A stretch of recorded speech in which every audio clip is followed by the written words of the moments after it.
ሰላም እንዴት አላችሁ ዩናይትዳውያን? ማንቸስተር ዩናይትድ እና ሴት ፒስን እስኪ እንመልከት።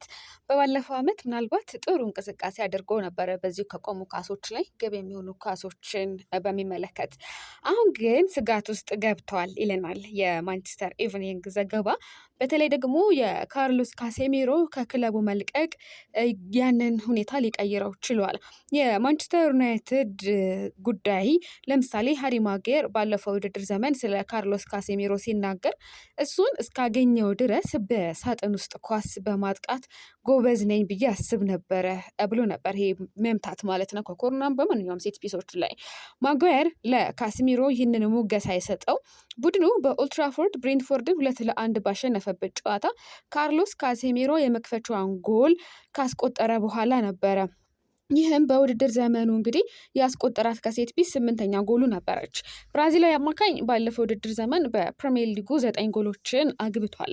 ከአንዱ በስተቀር ሁሉም እንግዲህ ከዚሁ የተቆጠሩ ነበሩ።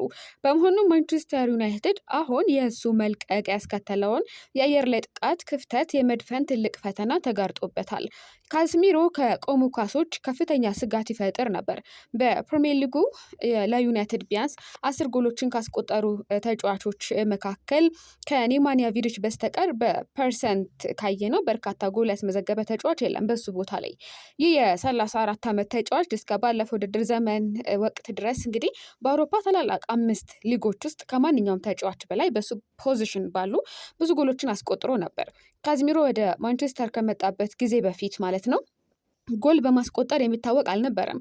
ነገር ግን በዩናይትድ በነበረው ቆይታ በሳጥን ውስጥ የቡድኑ ምስጢራዊ መሳሪያ በመሆን የሚሻገሩ ኳሶችን በማጥቃት ጎልቶ ወጥቷል።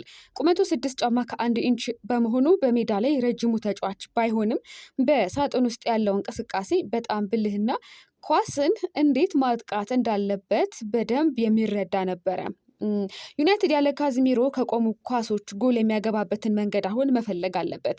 በፕሪሚየር ሊጉ ከቆሙ ኳሶች የሚገቡ ጎሎች እጅግ አስፈላጊ የሆኑ በመምጣታቸው ሌሎች ተጫዋቾች ክፍተቱን ለመድፈን ካልቻሉ ዩናይትድ መጎዳቱ አይቀሬ ነው። አሁን ይሄ ከዚህ ከሴት ፒስ ለምሳሌ ከኮርናዎች ምናምን የሚመቱ ማነው ሊያገባ የሚችለው አሁን በዚህ ሰዓት? አይ ዶንት ቲንክ ማሰብ ከካዝሚሮ እና ከሃሪ ማጓየር ውጭ ባለፈውም ሃሪ ማጓየርን አይታችሁታል እና ብቁ ነው ብዬ እኔ የማስበው አይምሮ ውስጥ አልመጣለኝም። ምናልባት ጊዜ ወስጄ ስላላየው ሊሆን ይችላል። እናንተ ግን ማንን ትመርጣላችሁ? ሴት ፒስ ላይ የቆሙ ኳሶችን በጭንቅላት የማግባት ክህሎት ያለው ተጫዋች ማንን ትላላችሁ? እስኪ ጠቆሙኝ። ምናልባት ደግሞ የተሻለ እይታዎችን ካያችሁና በዚህ ልክ ማንቸስተር ዩናይትድ አሁን የሚመታለትን መፈለግ አለበት። ሴት ፒስ በጣም አስፈላጊ የሆነ ነው። በእንግሊዝ አርሰናሎች እንዴት እንደተጠቀሙበት ታውቁታላችሁ። በፕሪሚየር ሊጉ ከቆሙ ኳሶች የሚገቡ ጎሎች እጅግ አስፈላጊ ናቸው በተለይ በዚህ ሰዓት እና ያንን መድፈን መቻል አለበት ዩናይትድ። ነገር ግን ባለፈው ውድድር ዘመን በፕሪሚየር ሊጉ ጎል ያገቡ ተጫዋቾች ዝርዝር ሲታይ ከሴት ፒስ በቡድን ውስጥ ከአንድ በላይ ጎል ያስቆጠረ ተጫዋች ባለመኖሩ ክፍተቱን በቀላሉ ለመሸፈን በጣም ከባድ ያደርገዋል።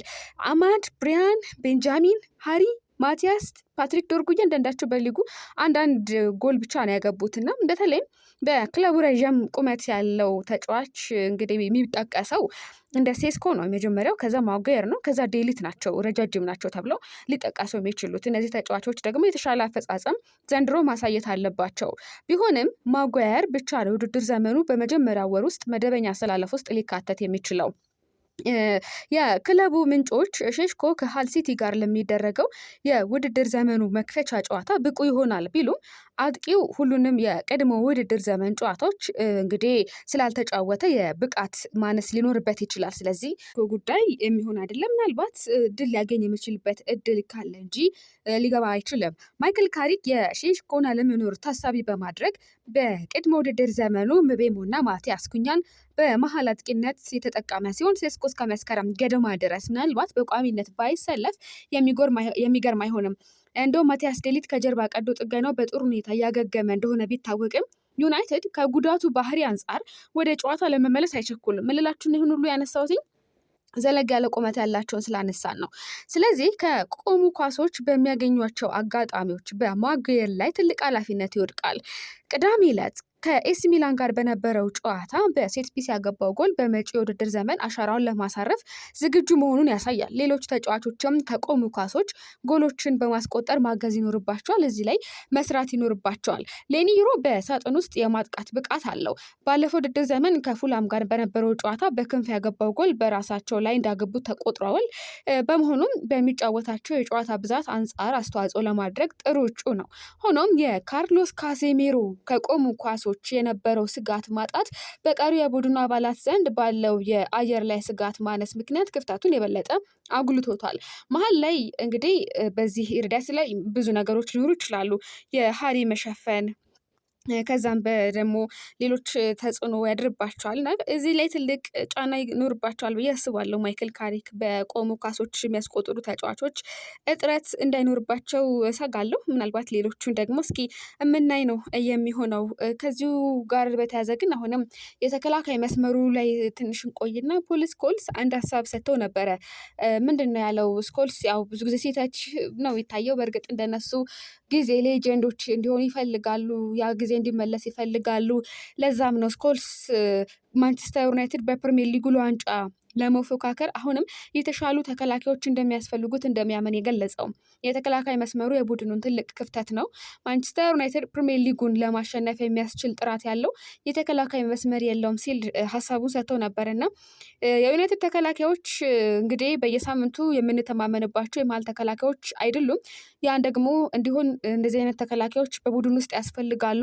አሁን ላይ ማጓየር የጉዳት ስጋቶች ማሳየት ጀምሯል ብሏል። ሊሳንድሮ ማርቲኔዝ በእርግጥ ከጉዳት ነፃ በሚሆንበት ጊዜ ጥሩ አማራጭ ቢሆንም የፊትነስ ችግር አለበት ነው ያለው። ችግር አለባቸው በእርግጥ ማርቲኔዝ እና ስኮልስ። ሌኒ ዩሮን በሚመለከት እንዲሁ ባለፉት 2 ዓመታት ሲቸገር ነበር። የፕሪሚየር ሊጉ ደረጃ ከእሱ አቅም በላይ ሆነ ይመስላል። ነገር ግን በዚህ ውድድር ዘመን የተሻለ ብቃት ያሳያል ብለን ተስፋ እናደርጋለን ብሏል። እንደው ይላል ስኮልስ ሲጨምር ዴሊት ከጉዳት ነፃ ሆኖ የሚጫወት ከሆነ ምናልባት ለማንቸስተር ዩናይትድ ምርጡ የመሀል ተከላካይ እሱ ነው ብሏል።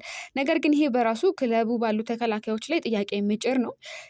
ስለዚህ እዚህ ላይ ሊታሰብበት ይገባል ብሏል ማለት ነው። እናም ምናልባት በተከላካይ ዙሪያዎች አሁን በይደር የሚቆይ ይመስለኛል። እዛ ላይ ትኩረት አድርገው የሚሰሩ አይመስለኝም። ምናልባትም እንደውም ጄሚ ካራገር አንድ የሚያነሳው ነገር አለ። እኔ በግሌ ማይክል ካሪክ ቻምፒየንስ ሊግ ወይም ፕሪሚየር ሊግ ለማሸነፍ የሚያስችል ልዩ የአሰልጣኝነት ብቃት የለውም ሲል ወርፎታል። ካሪክ ከማንቸስተር ዩናይትድ ጋር ሊጉን አያነሳም ነው ያለው። ጥሩ ውድድር ዘመን በማሳለፍ ከሱ በኋላ ቻምፒየንስ ሊግ ማሸነፍ የሚችል አሰልጣኝ ለማምጣት የሚያስችል ምቹ ቦታ ላይ ሊያስገኛቸው ይችላል። ግን እሱ ዋንጫውን አያነሳም ከዩናይትድ ጋር ነው ያለው። ዞሮ ዞሮ ግን ስህተቶች፣ ትችቶች አይቀሩም ሁልጊዜም ቢሆን።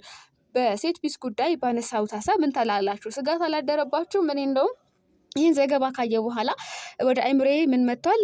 እንዲህ አይነት ነገሮች የሚፈጠሩ ለማን ነው? ለማንቸስተር ዩናይትድ ተሻምቶ ግቦችን እንደዚህ ሊያስቆጠርለት የሚችል? አዎ ሴስኮ የአየር ላይ ኳሶች ላይ ጉበዝ ነው፣ አሪፍ ነው። ከዛ በኋላ ደግሞ ማጓየር ነው። እሱ ቢጎዳስ ማን አለ? እዚህ ላይ ሊሰሩበት ይገባል ብዬ አስባለሁ። ምናልባት ማንቸስተር ዩናይትድ በጣም ብዙ ሴት ፒሶችን ሲቆጠሩበት ነበር፣ ግን ደግሞ አሻሽሎ ቀጣይ በካሪክ ዘመን ማለት ይቻላል እንዲሁም በባለፈው ዓመት ጥሩ ሴት ፒሶችን ሲያስቆጥር ነበረ እና አሁንስ ያ ነገር ይቀጥል ይሆን? እስኪ ተወያዩበት።